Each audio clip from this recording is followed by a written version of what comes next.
menyembuhkan penyakit kita.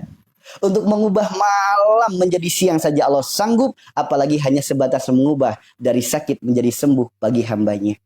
Maka jangan pernah putus asa dengan rahmat Allah, saudaraku. Manusia punya doa, Allah punya takdir. Manusia punya ikhtiar, Allah punya hasil. Manusia punya kendala, Allah punya kendali. Jika Allah sudah ikut andil, yakinlah tidak ada yang mustahil. Maka lawan segala kemustahilan dalam hidup kita dengan kita bertawakal kepadanya. Bukan mengeluh dan bingung tentang keadaan, tapi tawakal. Karena Allah sendiri yang berfirman dalam At-Tolak ayat 2 ayat 3.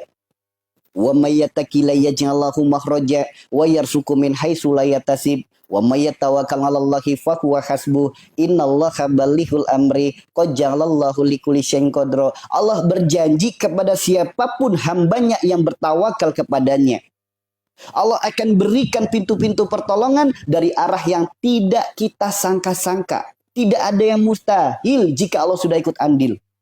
Apapun menjadi kesulitan dalam hidup, Allah datangkan kemudahannya. Apa yang menjadi kesempitan, Allah datangkan kelapangan. Apa yang menjadi kesedihan, Allah datangkan kebahagiaan. Apapun yang menjadi kesembuhan, apapun menjadi penyakit, Allah datangkan jalan sembuhnya. Tidak ada yang mustahil jika Allah sudah ikut andil. Yuk kita belajar jadi hamba di titik ini. Bukan dikit-dikit ngeluh, dikit-dikit meratap, dikit-dikit sedih, dikit-dikit tidak terima tentang keadaan. Yuk kita belajar ridho dengan catatan takdir, sabar dalam menjalaninya. Karena barang siapa yang ridho dengan catatan takdirnya, sabar dalam menjalaninya, jangankan penyakit, jangankan tentang masalah hidup, Allah hapus dosa-dosanya, Allah ijabah doa-doanya.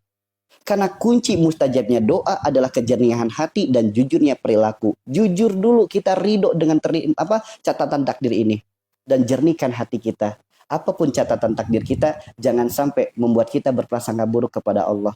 Karena hati adalah satu-satunya alat komunikasi kita dengan Allah. Hati adalah perantara hubungan kita dengan Allah.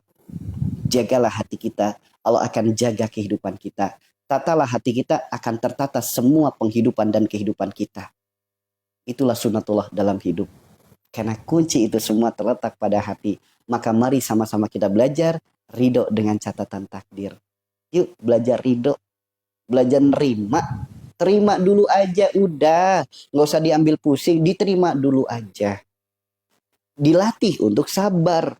Apalagi peran kita. Kita hanya wayang. Allah yang maha menggerakkan. Allah yang maha mengatur. Udah dikasih aturan dari Allah. Ikuti saja aturannya. Jangan pengen ngatur sendiri. Iya, udah tahu ada skenarionya. Udah tahu ada dalangnya. Maha sutradara. Udah tahu dari A nanti ke B, dari B nanti ke C. Tinggal ikuti aja catatan takdir. Kenapa sulit menerimanya? Ini yang akhirnya akan membuat diri kita semakin sulit bahagia. Semakin sulit bahagia, semakin berdampak pada penyakitnya, pada jasmaninya. Barakallah. Semakin sulit bahagia, makin banyak dampaknya kepada kehidupan dan penghidupannya. Ikuti saja skenario yang sudah Allah tuliskan. Kalau kata orang reggae mah, jalani semua dengan apa adanya. Biarlah waktu bicara bawa takdirnya. Yuk kita lapangkan dada. Don't worry. Jawabnya apa?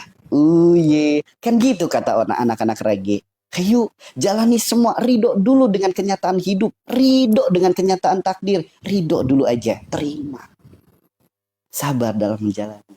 Insya Allah kebaikan senantiasa Allah berikan, kebahagiaan senantiasa Allah limpahkan, kecukupan senantiasa Allah berikan. Ayo teman-teman, lihat ayatnya. Wa may yattaqi la yaj'allahu makhraja wa yarzuqhu min haitsu la yahtasib wa may yatawakkal 'alallahi fa huwa hasbuh innallaha balighul amri qad ja'alallahu likulli syai'in qadra. Siap insyaallah? Siap insyaallah? Yuk, bismillah ya. Sibuk perbaiki penyebabnya, jangan sibuk cari obatnya. Sibuk perbaiki penyebabnya, jangan sibuk mengeluh tentang keadaannya. Yuk, penyebabnya adalah kesalahan kita sendiri, maka perbaiki kesalahan kita sedikit demi sedikit. Perbaiki. Kita nggak bisa kayak orang sulap, langsung berubah total. Nggak bisa. Pelan-pelan teman-teman. Ya, bagi teman-teman yang merasa room ini bermanfaat, bagi yang belum mengikuti silakan diikuti dulu. Yang merasa room ini bermanfaat silakan bagikan. Ya, silakan dibagikan karena kita tidak pernah tahu kebaikan mana yang akan menolong kita. Boleh jadi dengan cara yang sederhana kita membagikan kebaikan kepada saudara, keluarga, tetangga. Mudah-mudahan jadi jalan hidayah, mendapatkan sembuh yang berkah. Selagi orang tersebut melakukan kebaikan, insya Allah kebaikan itu pun akan tetap tercurah untuk diri kita. Semoga senantiasa bermanfaat untuk diri kita, kehidupan dan penghidupan kita sebagai jalan keselamatan, kebahagiaan dunia dan akhirat kita. Bagi yang belum mengikuti silakan diikuti dulu.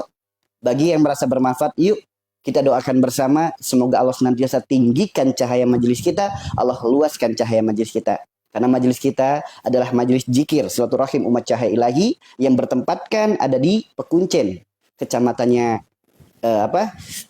depan stasiun Legok, Kecamatan Pekuncen, Kabupatennya Banyumas, Jawa Tengah adalah majelis zikir yang dakwah lewat jalan pengobatan. Alhamdulillah atas izin Allah. Semua yang berikhtiar ke tempat kami, semua yang berobat ke tempat kami, semuanya Allah gratiskan. Tidak ada biaya apapun, tidak ada mahar apapun. Tapi ada satu syaratnya, mau bertobat dan siap memperbaiki diri. Bagi teman-teman yang ingin berikhtiar dari luar kota, luar daerah, luar pulau, bahkan luar negeri, tidak perlu khawatir karena kami sediakan pula penginapan gratis, segala fasilitas, makan dan minum juga semuanya gratis. Yang ingin ikut belajar, ingin konsultasi langsung, maupun ingin ikut nyantri, ingin ikut pelatihan di tempat kami, semuanya gratis. Tidak ada biaya apapun, tidak ada mahar apapun. Yuk, jadikan diri kita perantara kebaikan. Jadikan diri kita tangan-tangan yang senantiasa di atas. Bismillah. Insyaallah ya. Insyaallah, amin. Amin ya Allah. Amin ya Rabbal Alamin. Itu tentang penyakit. Tentang penyakit. Perbaiki kesalahannya, ikhtiarkan jasmaninya. Karena ikhtiarnya jasmani juga diajarkan dalam agama kita.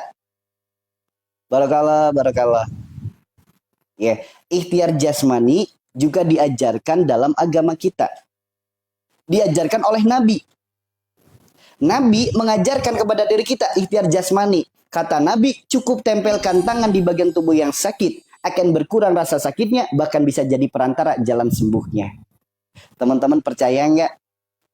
Silakan, silakan. Alamat kami ada di depan stasiun Legok, kecamatannya Pekuncen, Kabupatennya Banyumas, Jawa Tengah.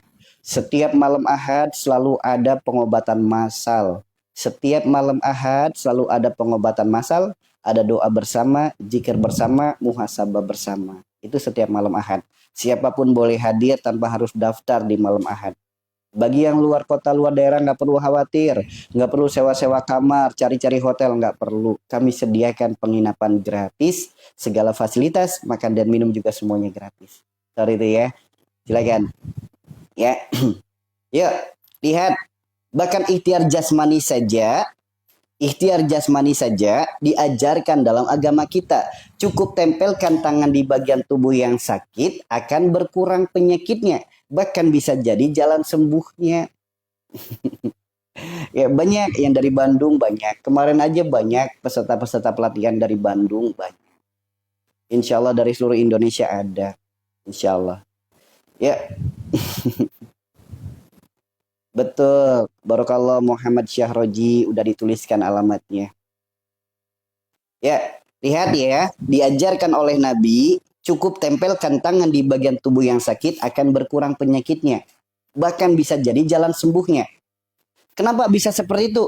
Disebutkan di dalam Al-Quran, surat Az-Zariyat ayat 21. Karena di dalam tubuh manusia ada kebesaran Allah. Di mana tubuh kita itu sejatinya mampu menyembuhkan dirinya sendiri, mampu memperbaiki organ tubuhnya sendiri, bahkan mampu memperbaiki lukanya sendiri. Itulah kebesaran Allah di dalam tubuh manusia. Karena Allah ciptakan tubuh manusia itu khusus dengan maha kesempurnaannya, dengan maha kebesarannya. Bahkan jika kita mau mempelajari man arafa nafsahu faqad arafa rabbahu, sebagaimana yang Allah firmankan dalam Az-Zariyat ayat 21, di dalam tubuh manusia ada kebesaranku, maka perhatikan. Yuk, baca diri kita. Lihat, tubuh kita dipenuhi dengan garis. Di mana garis-garis di dalam tubuh kita bukan sembarang garis. Garis-garis di dalam tubuh kita, andaikan kita sedang tidak sibuk, hitung garis-garis dalam tubuh. Ada berapa jumlah garisnya? Ada 114 garis. Sebagaimana 114 surat dalam Al-Quran.